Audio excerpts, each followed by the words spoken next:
de sobra conocido por todos nosotros, una persona con una cultura, que yo pongo el acento al final, una cultura de un culturón, una persona encantadora, enamorado ciudadano de Sedón, de Mena, desde hace mucho tiempo.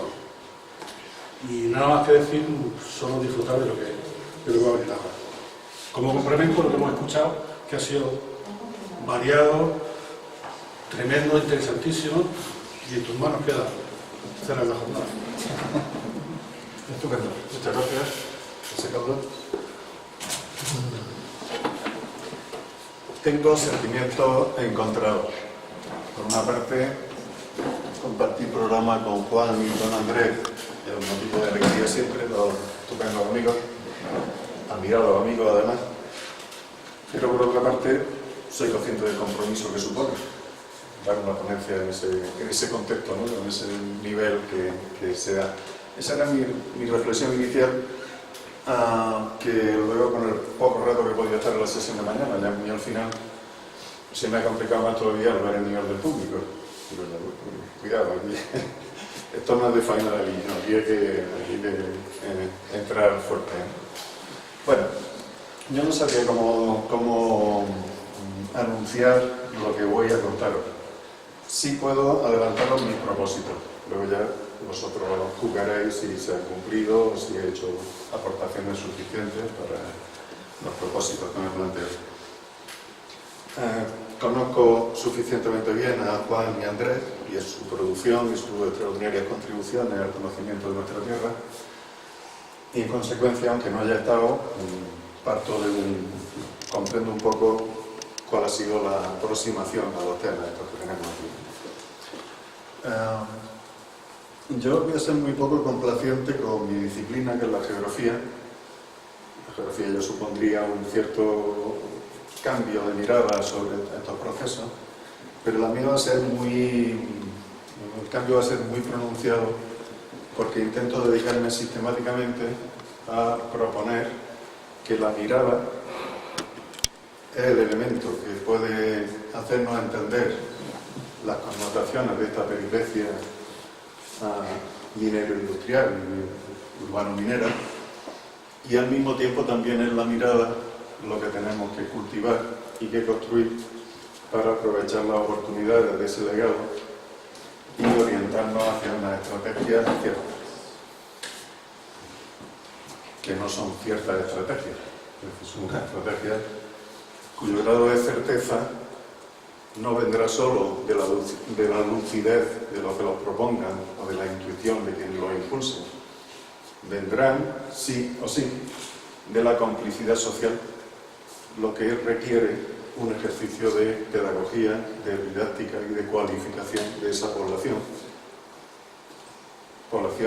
magnífica, maravillosa, pero que carece de los elementos básicos para entender qué es lo que se debate cuando uno se acerca a una estrategia de desarrollo. Empezaré, por tanto, con una tesis provocadora. Yo que llevo mucho tiempo pensando en las identidades, en las culturas territoriales, en por qué unas comunidades se diferencian de otras, tienen ciertos rasgos, tienen ciertas preferencias, demuestran capacidades o incapacidades para enfrentarse a problemas gordos. He llegado a una conclusión, ya desde mi edad se puede hablar en esos términos, de que si hay una cosa que nos identifica a los almerienses es nuestra profunda desorientación acerca de cómo se articula el desarrollo económico. Y en consecuencia, la dificultad para visualizar qué componente de desarrollo cultural y de desarrollo humano en general, o como decimos los especialistas, qué nivel de desarrollo territorial se necesita para alcanzar el éxito. A desentrañar cuáles son las claves de esa desorientación, de ese desenfoque, voy a dedicar una parte de la ponencia. Porque, insistiendo en el factor de que el público puede aportar muchísimas cosas, creo que lo mejor será que yo lance la idea y emprendamos un diálogo de principio, y quedará mi responsabilidad que intente reorientar los temas para cumplir con mi programa, mis 5 o 6 ítems que quiero compartir con vosotros. Voy a seguir provocando. Creo que no se comprende adecuadamente la enseñanza de la historia minera de esta umbría de Sierra de Filabre no se han comprendido suficientemente desde la perspectiva de qué podemos aprender de cara a orientarnos nosotros ahora colectivamente. Cómo gestionar ese capital, si lo es, o qué condiciones debería tener para ser un capital realmente, más allá de nuestros deseos.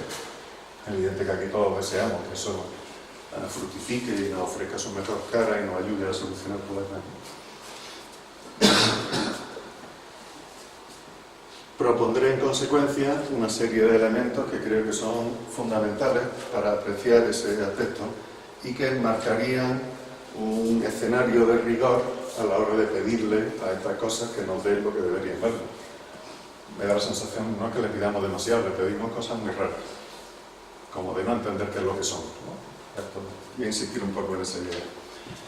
La primera idea que quiero trasladar tiene que ver con el título de la ponencia, que empieza como un latinajo, eso de Deus ex machina.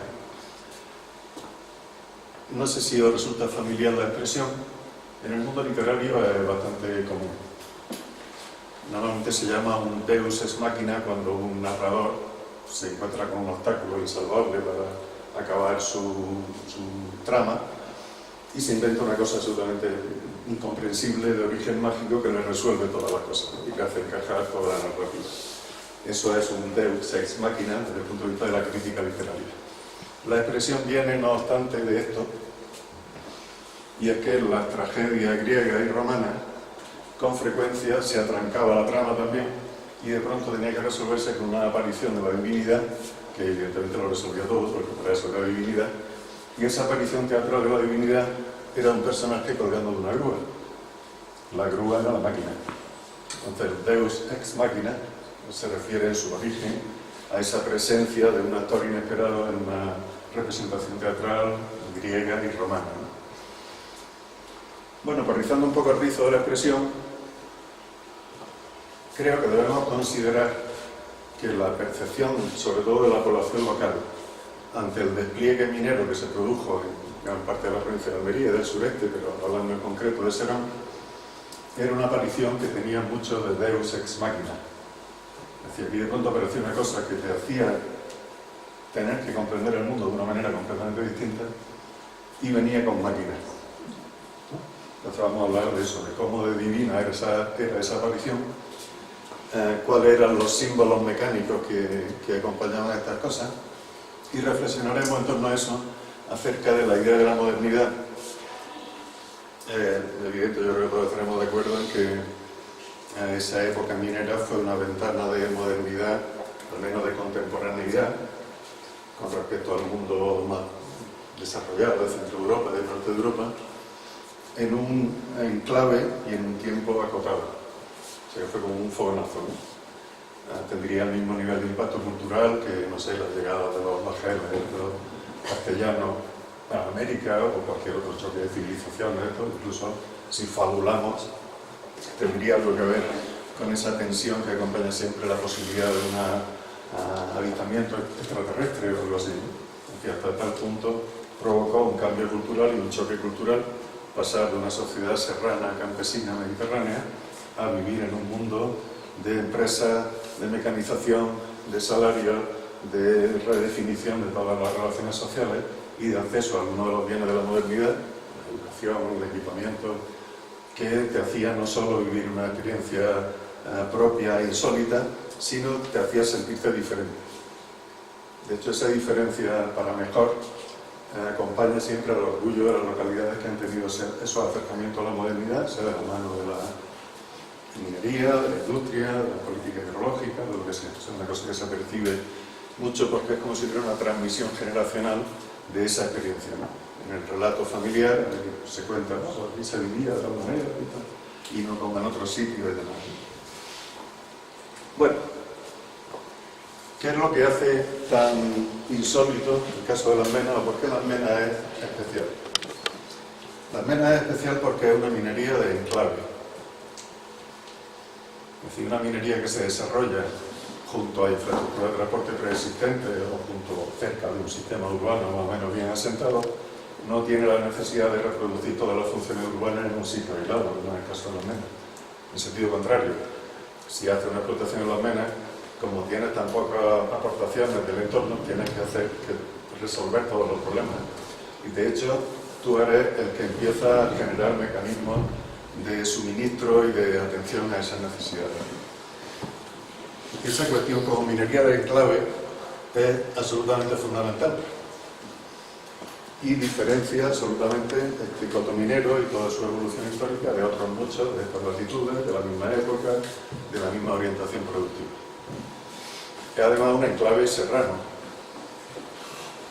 La minería en sierra es bastante frecuente que se dé en sierra por la historia geológica y por la disposición de los estratos, de los filones y de la mineralización. Pero no es tan normal que se dé en alta montaña, a la cota en la que están las menas y con unas condiciones de aislamiento, de distancia, de esfuerzo de desplazamiento, de altura y todo lo demás. De manera que ese dato es un dato que conviene recordar porque, en contra de lo que parece desprenderse de los discursos o de las posiciones de mucha gente, no todo resto minero es un atractivo turístico. De hecho, ninguno lo es, solo lo es si lo adapta, si hace un esfuerzo comunicativo y traslada a un usuario medio una serie de historias bien contadas acerca de qué supone ese hecho, ¿no?